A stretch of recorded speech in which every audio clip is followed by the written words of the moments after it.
So when we talk of a project management, see, any business that we do, generally, in the lifetime of a business, we often come across various phases under which, we get, suppose we start getting orders. So each of the order, a specific order in itself, is a kind of a project. So how do we handle it, right? What should be the proper way of actually fulfilling a project? Now, when we talk about a project, what do we mean by it? Any idea as to what is a project? We actually had a discussion on this, but still, any idea as to what is a project like? A specific job that is to be undertaken. Yes, it is a specific job that is to be undertaken, which will have a specific start and finish date. That means it will definitely start, start we all know, but then it has to get over also. It has to be completed by a particular date. That end, that date also has to be there. That is something very special about projects, right? Projects are never done forever. It is always done for something new, something unique, something basic, right? So the objective of the session that we are having today is to know the basics of project management that will definitely help us in our executing or fulfilling our projects in a proper way, right? Okay, so we just talked about what a project is. A project is a temporary endeavor, as I said, no, because it has a specific start and finish date. So obviously it is a temporary endeavor undertaken to produce a product or a service. So it is, you can just say that it is a kind of a trial, run, under which you do certain things and see whether it is falling in the right place or not. And if it does fall into the right place, then you start doing it in a routine way. And when you start doing the same in the routine way, then it does not remain a project. It becomes your operation. I hope that's clear. So project management actually requires a lot of knowledge, skill, and technique. But, that is not something which is, very complex. No, nothing as such. Just a few strategic, skills required, and that will definitely help you take your project ahead. And generally, if you are doing it in a proper way, you will definitely be successful with your project, right? So what are the success indicators of a project?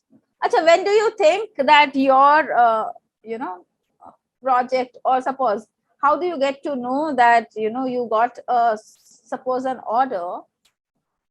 How do you know that you have done it successfully? You have fulfilled it successfully. How would you know that? You get good reviews. Okay, one. What else? Or more orders. More orders. Very From good. the same person. Depends on the product also. They spread it.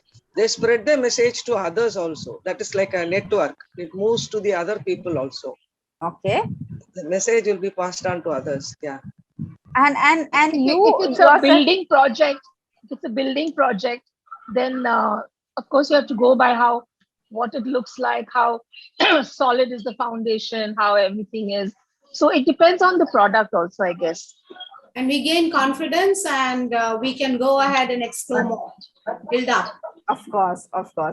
But I'll tell you 2-3 things which, you don't even need someone to give you the feedback. Suppose you were asked to do a project within a particular time frame, and you did it within that time. So you know that you were successful in completing it within the time. So that is one indicator for which you do not need any other person's certificate. That is known to you yourself, right? The second thing, if a budget was allocated to you and you could, keeping all the quality measures in mind, without compromising with all those things, still you were able to fulfill all the requirements and complete it within the allocated budget, you again know you are successful. Yes or no with your project? Then comes the second part, where the client or the customer who might have placed an order with you will go through, will take the product, use it and then give you a feedback, right? So sometimes they give you a feedback, sometimes that will obviously be an indicator if it's a positive one.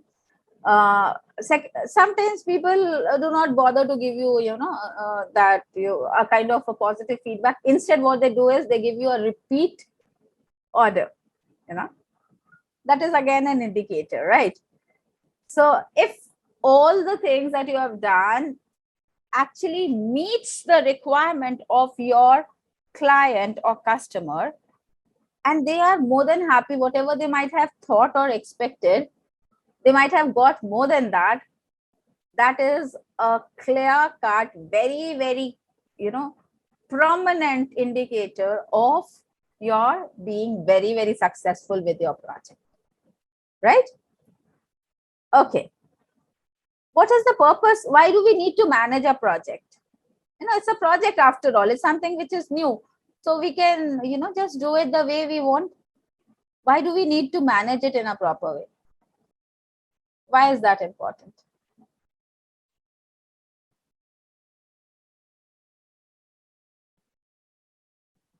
Otherwise, we will fumble at a stage when, suppose if they are asking, if I am not having that proper plan of, so knowing how much do I need and how much do I, give out. So for that, if that small planning is not there, probably that it will not be successful. If I am not going to send it in time to them, I have to take the time, when they are asking within 2 days, I should be able to give it in 2 days. Otherwise, if I cannot do it, I have to tell them that at least 3 days time, like something like that. So this has to be manageable. So that is, I have to look into the transportation. I have to look into the transportation, or all of a sudden there should not be any strike going on when I am going to deliver it. So keeping in mind all these things, I must take in advance some time, and then I have to deliver it in time properly. So that is why that management is very important.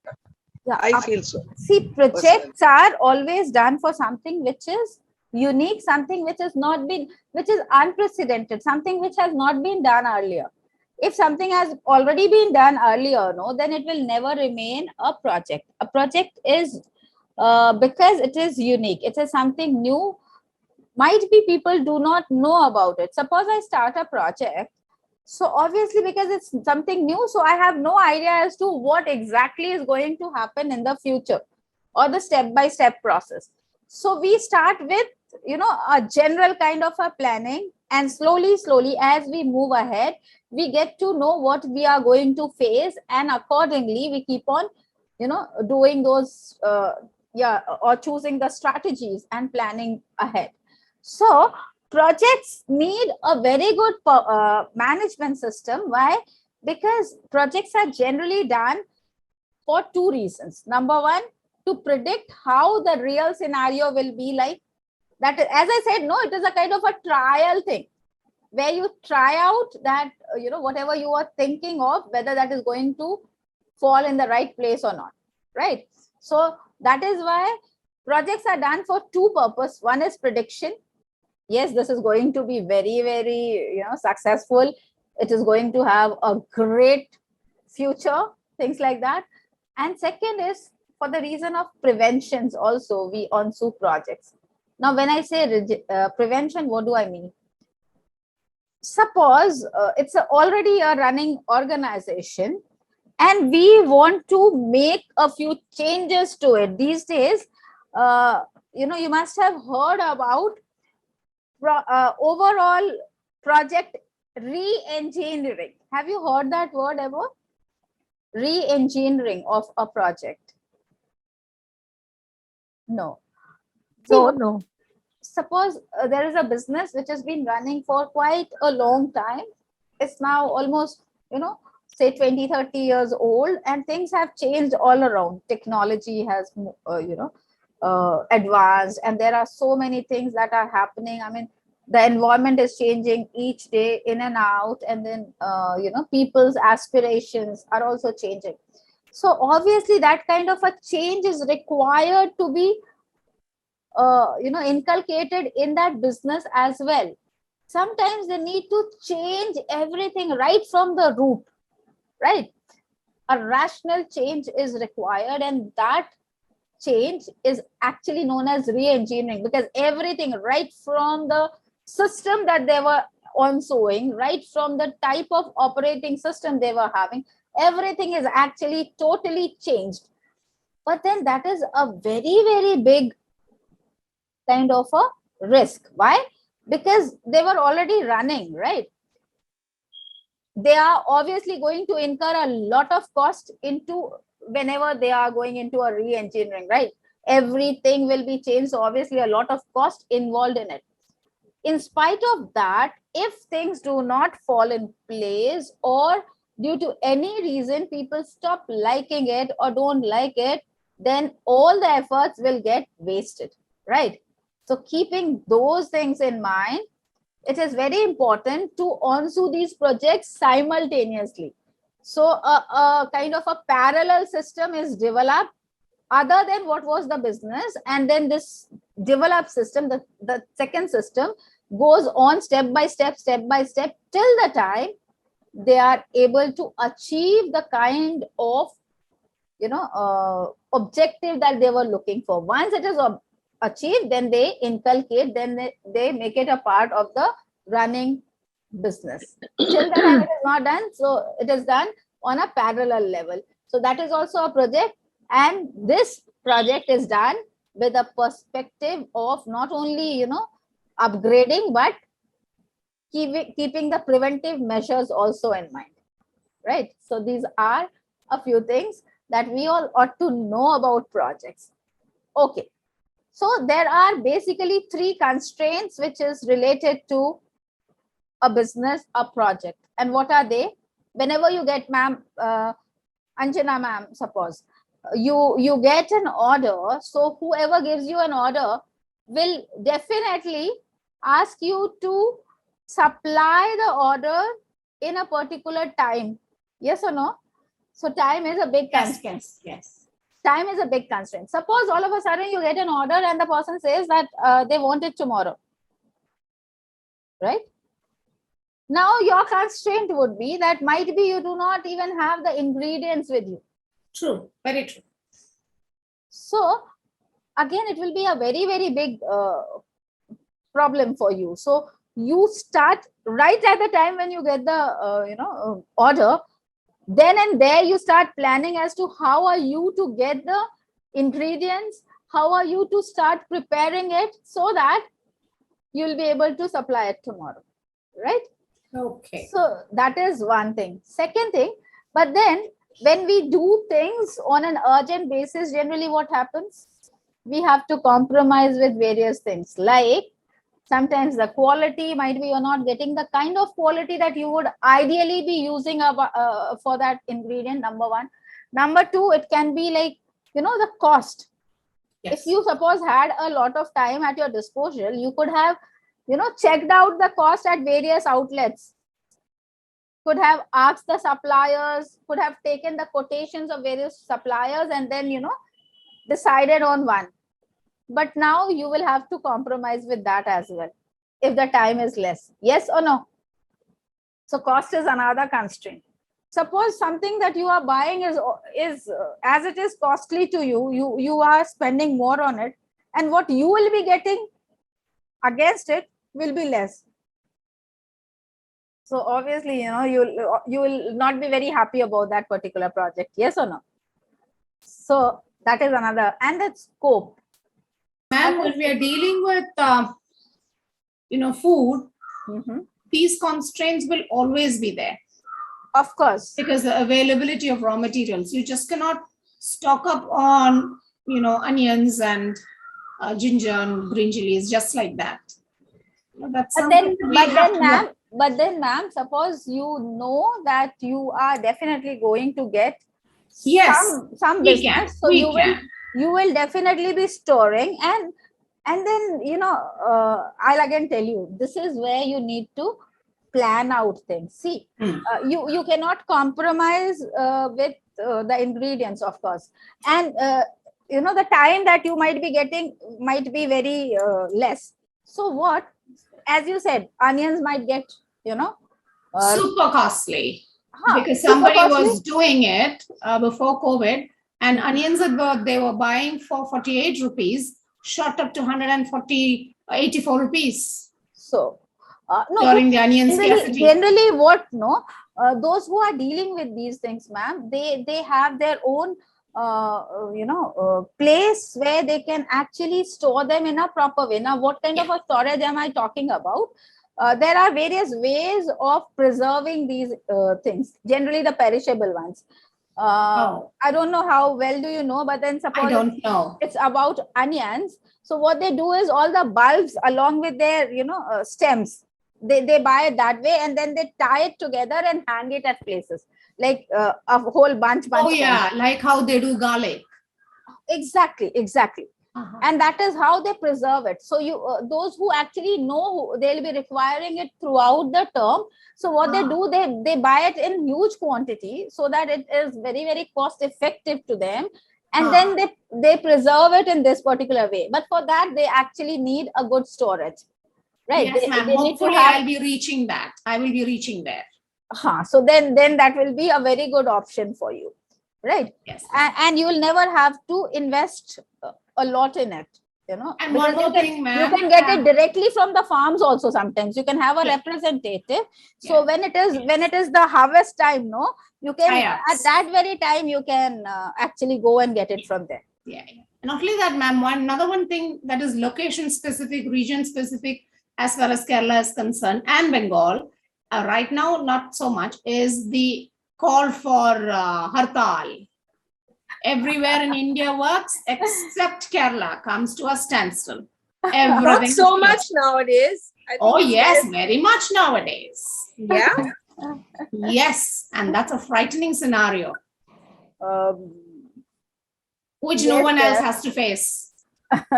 You are in Kerala right now? Yes, I am.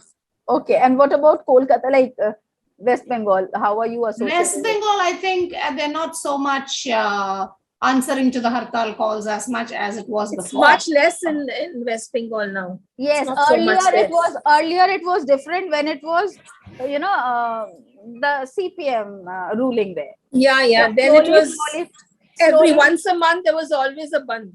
Yes, but slowly people nowadays the place that I stay in, whatever strike they might have called for, but it is ineffective there.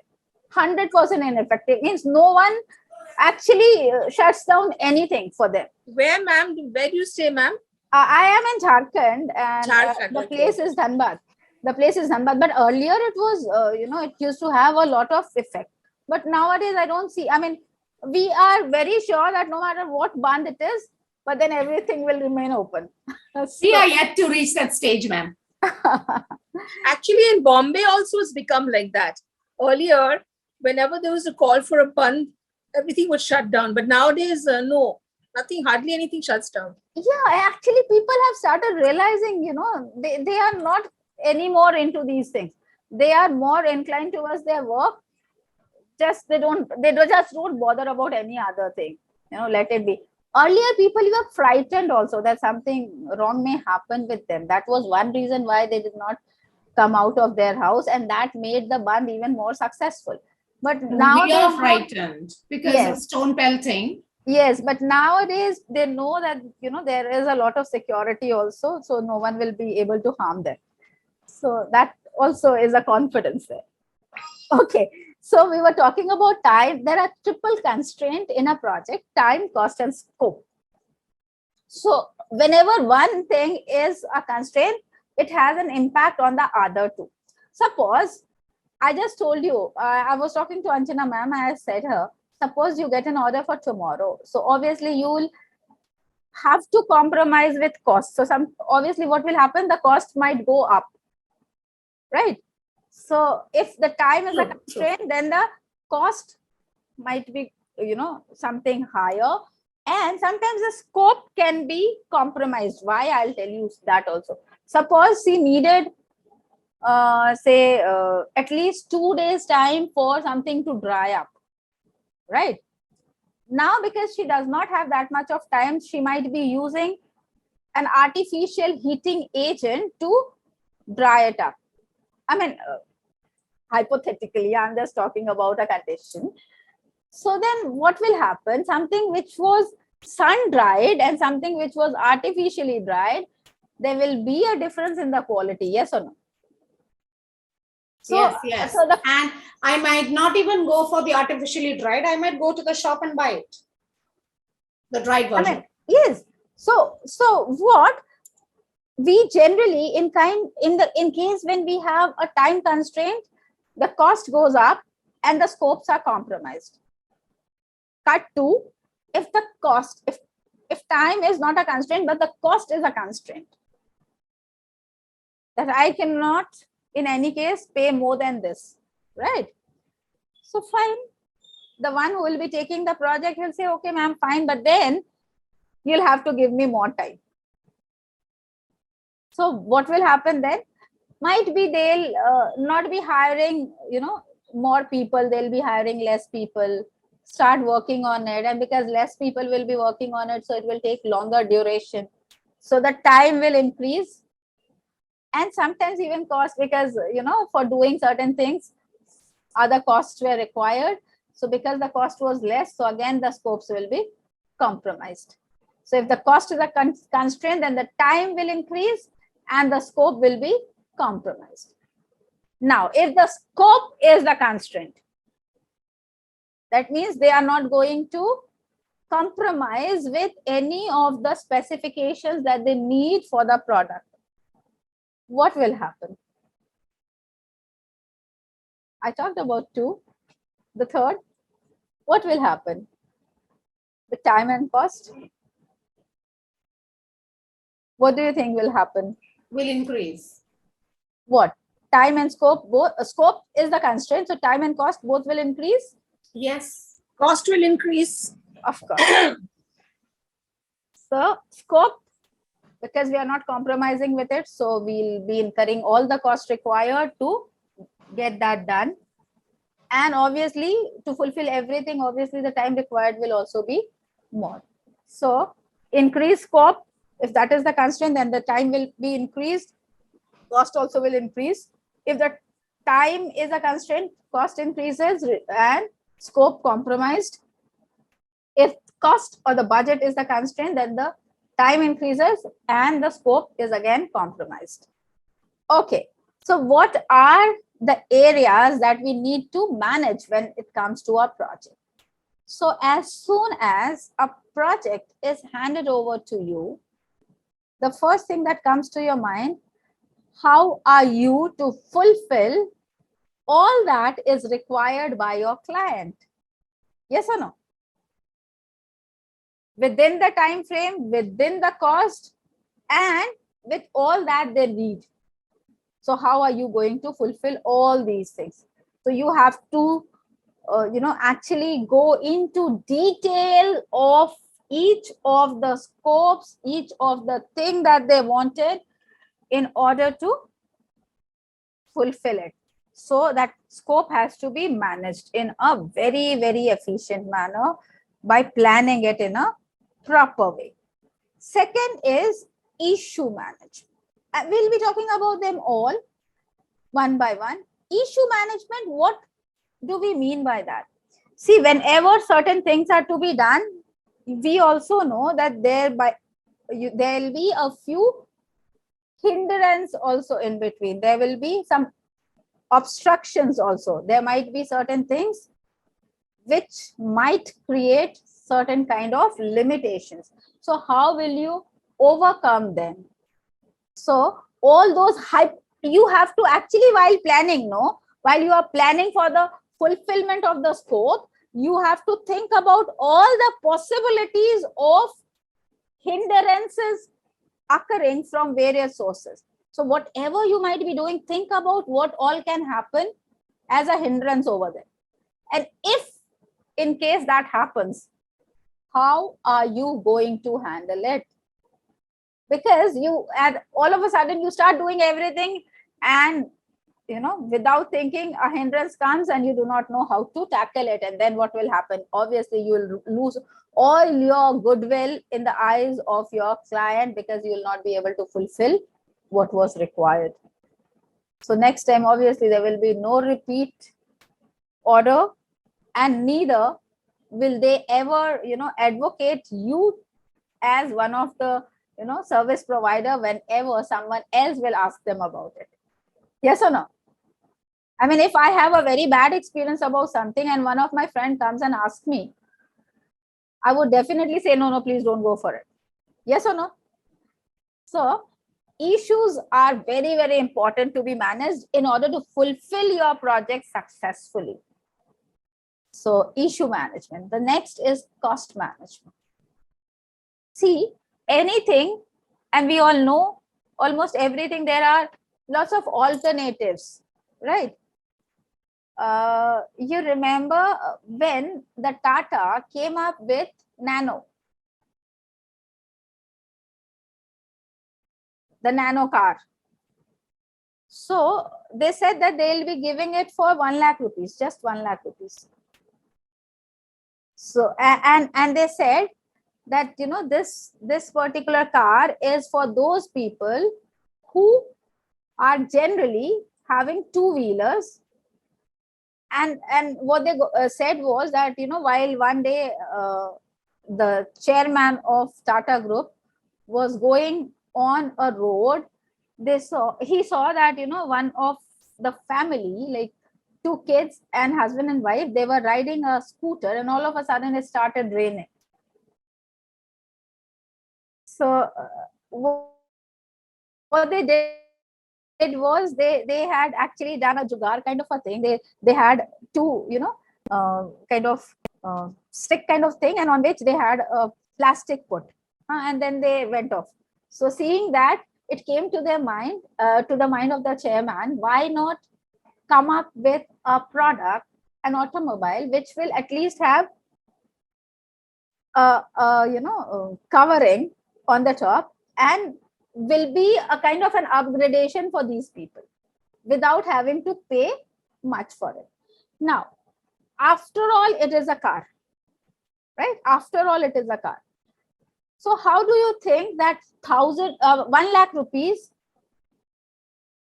could be, the only budget? I mean, obviously it would have been very, very difficult for them. But how did they do it? They started searching for alternative material which could be used in place of the expensive ones that generally is used in the automobile. And at the same time, they also thought of something which would not actually be of very low quality, so that, it leads to certain kind of accidents, but then something comparatively very, very cheap or economic. So that is how they actually came up with that kind of a product. Not only that, the other example is when Dhirubhai Ambani came up with a mobile, because he gave that, slogan, a mobile in each hand, and it actually did work throughout our country. So just with 500 rupees, he started giving mobiles to each and every hand. Just imagine, it was a time when generally one, mobile set was nothing less than, a general one was nothing less than 14,000-15,000. Those days, 14,000-15,000 meant a lot, right? So at that time, he started providing people with a mobile of just 500 rupees. So how was that possible? Again, that was a project. They must have worked on it. They must have thought of alternative, inputs, which could do the same kind of components and all those, material that will be used in it. Like instead of that heavy, what was it known as earlier? It was generally metallic. Then they came up with these fiber-based, handsets. So that fiber was obviously comparatively less costly than the metals that was used there. So that is how, these things came up. So that is again a part of cost management. So if you know that you have a particular budget, how are you to manage the cost is again very, very, very important, right? Next is quality management. If the scope talks about quality specifically. So obviously you cannot compromise with quality. So how will you ensure the quality? Once the things are produced, then you will start testing them. And if things are not right, then it will incur more cost in it. Why? Because then again you will go back to get it right. So again that will be, double work, which will obviously add up the cost. So therefore you cannot do that. So in order to ensure quality, generally, step by step quality is ensured. When we talk of TQM these days, total quality management, each step has a quality specification, and till the time that specification is met, it will not go to the next step, right? So these things are also to be ensured. Very, very important. Next is communication management. You ought to be very, very aware that you are not the only person who is working on the project. So when you have other people also working for you, they actually should share all their views, and you should share all your, insights, perspective, views, objective, everything that you have thought about, that you have chalked out as the objective of the project. Until unless you share all these things with the people who will be working for you, I don't think that they'll ever be able to realize what is it that you are looking for, right? So you ought to have a very, very good communication management. It's not only how you are communicating, rather when suppose they come across a particular kind of a problem, so they have to tell it to someone so that it can be sorted out, right? So what would be the channel like? Who will be passing on what kind of message to whom, and what kind of message they should look towards whom, and things like that. The whole structure of communication system should be made clear to each of the person who is involved in a project, so that there is no delay, there is no obstruction, there is no communication gap which might lead to any kind of problem later on. Then obviously risk management. Most of the things that are done, if not done in a proper way, are associated with certain kind of risk.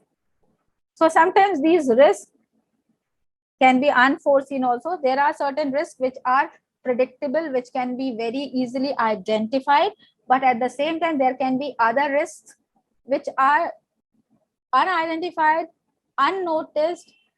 And how, in that case, suppose it is there, so what are the ways in which these risks would be managed? Suppose we all know that there are certain materials which are used in a particular production system, which are very, might be fragile, or which can get kind of, whose quality will deteriorate as soon as it is exposed to, say, open air or sunlight or things like that.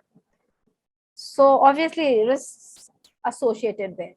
So what is it that you have planned to save them from these things? I mean, from all these happenings, how are you going to save them? There are other risk management measures also, under which you get things ensured, so that even if something goes wrong, you are ensured, and you get compensated for the same. So these are all part of risk management, and that should be very, very properly done, so that again there is no problem. And then change control management. As I said, once the projects are done on a temporary basis, but once it is successful, it will lead to, and it will go on to become the day-to-day operation. So as I said, no one likes the change. So how to bring about the change slowly, that is a part of change control management. See, why are we skeptical about something? When we are not very comfortable with something, no, we are skeptical, right? Earlier, when we got to know that, the entire office system is going to be, computerized. When actually computers started coming to India, there was a lot of agitation throughout India. Everywhere, the trade unions coming out, strikes going on, because they said that as soon as the computer comes to the country and it starts working here, most of the people will get unemployed, because one computer will start doing the work of 3-4 people. It will be kind of substituting 3 to 4 people at least. So, and if this computer is put everywhere, then obviously people will lose their employment. And that is the reason why, because they were skeptical about it. There were lots of strikes. And today we know it's not truth. Today, in the service sector, almost 80% of the employment comes because of computers.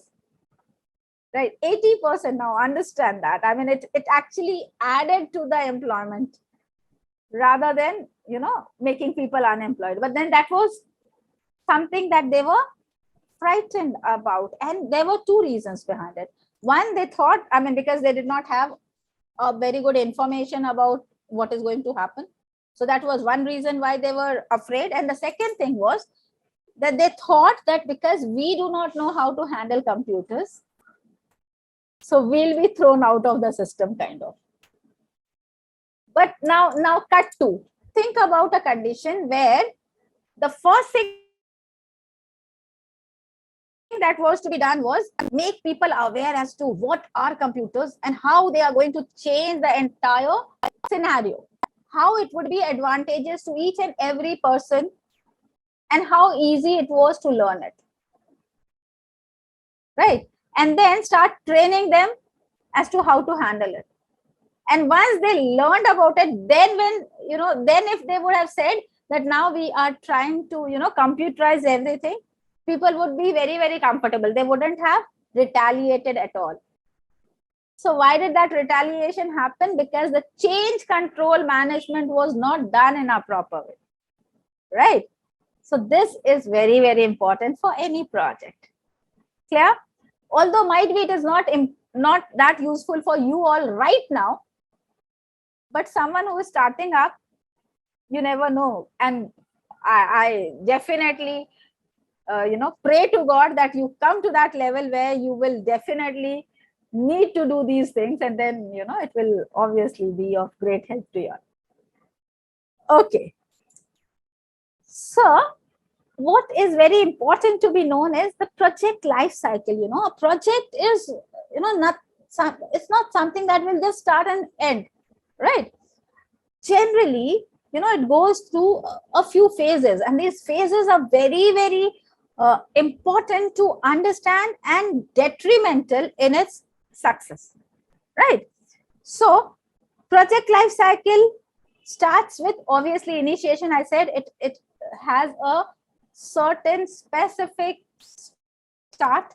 So initiation, when a project starts, that is the initiation phase, under which we do all the plannings, all the strategy formulation, organizing, things like that.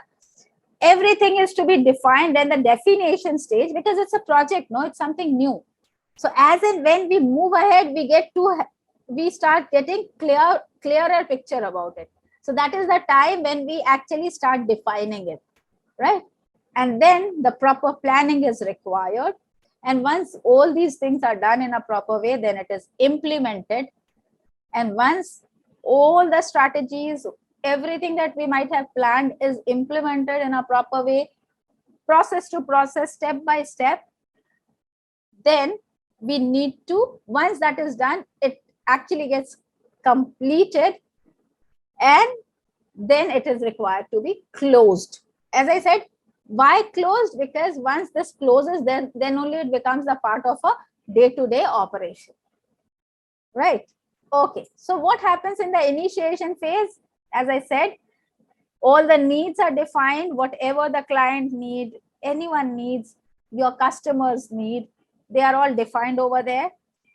Then what you need to understand is very, very important. What are you going to get out of it? Why are you serving someone? I mean, is it something that you are doing for a social cause? No. Obviously, you are there to earn profits, right? So what you have to check out is what will be your return on the investment that you will be doing over there. The investment of your time, the investment of your energy, the investment of your skills. What are you going to get in return? Then there are certain things about which we can say whether to make or buy. You just saw, no, we were talking about Anjana ma'am, and she said, ki, suppose I need to get it dried, so might be I'll not even dry, I'll go and buy it because of the time constraint, right? So time constraint, sometimes, you know, there are constraints of the factors also. I mean, things are not available. Then there are sometimes constraint of cost also. So keeping all these things in mind, you have to make a decision whether you will be making it in-house or whether you will be buying it and then assembling it, right? So these are another, you know, important things to be done at the initiation phase. And the budget development. I hope you all were there the day we were talking about budgets. And did you get the assignment? Vaidehi ma'am, Anjana ma'am, you got the assignment? Yeah, today Yes, we have got yes. it, ma'am. You got it today? Okay. Today or It came yesterday, late probably, I last don't know. night. Last Okay. night, maybe, yeah. Maybe. Okay. But I Actually, checked it. you know, I had sent to Binda ma'am, and you got the template? Yeah, template is there, but I don't know how to fill it now. I have to sit No, and think over it. it is just for your help.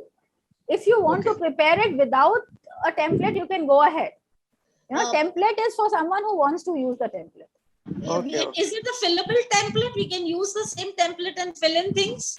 Yes, it is an editable. It is an It's an editable one. editable template? Yes. Okay. Okay, so initiation phase, as soon as you do all these 4 steps, your initiation phase is over. Then you go into the next phase where you will be determining the specific goals in 1 day, in 2 hours. What is it that you are looking for? You know, what will be the next step like? What all constraints can be there? Suppose you are expecting you know, a cut in the electricity for 4 hours. That Yeah, will we'll have for obviously- 9 hours tomorrow. From 7 a.m. till 4 p.m. Oh my God. These days it's the condition is really bad everywhere almost. So For if me, that is it's a water disruption. No water tomorrow. oh my God. For whole of North Goa. For us, the whole of North Goa. So you can't go anywhere. You can't go to one place to another. You have to go to South Goa. The whole North Goa. Oh, okay. So plan something for tomorrow. It's very hot. What will you do at home? Plan something, go somewhere. Go somewhere, go to a resort or sit in the swimming pool all day. Yes, that will be a great idea. And we can have a session with you from there. Yeah, good idea. We'll also have a very good feel over there, Yeah. sitting back at home. Okay, so determine the goals, scopes, and project constraints, number 1.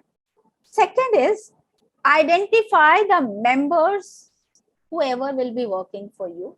I mean, obviously you have to, you know, decide who is good at what. That is how you actually allocate those works to them. Yes or no? So identify the members and then decide their roles. Define all the communication channel. How can someone get to, you know, talk about whatever they might be, you know, willing to. Sometimes they might be facing certain kind of problem which needs to be resolved. So how will they reach out to whom? Who are their go-to people, right? So everything, the channel should be predetermined, designed. So channel, method, frequency, how often. I mean, sometimes, so what happens generally, you know, in a project, they hold a day end meeting every time, so that everyone who might have faced a kind of a problem throughout the day, they can come up with it and it can be, sorted out, so that the next day the same problem does not exist. So these are very, very important part of the definition phase. And then how the rest will be managed, the planning of it, right? Okay. Then comes the planning phase. So when we talk of planning, it means planning for everything, resources, all the work which are to be done, they have to be broken down into smaller work also. Suppose you take your car for servicing. So what are you doing? You have taken your car only for servicing, right? You said them, I want to get it serviced. Do you think that is one work that they are doing? Have you ever, any of you, have you ever got a chance to sit back at the garage to see what happens when you send your car for servicing? No? You I had start with one Just car complaint and there are washing. many complaints.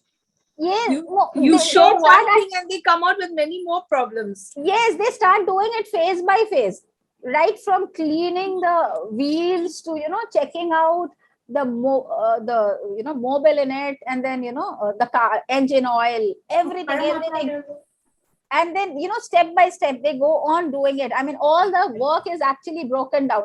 They know exactly what to do after what. So that is for them. No, they have a structure over there, how it is to be done, what is to be done first, what is to be done after that, what is to be done after that. So the entire So service basically they have a check chart. yes, actually, so that is actually nothing but this work breakdown structure. Okay. Under servicing, what are the things that they are going to do, right? So all of them are done one after another.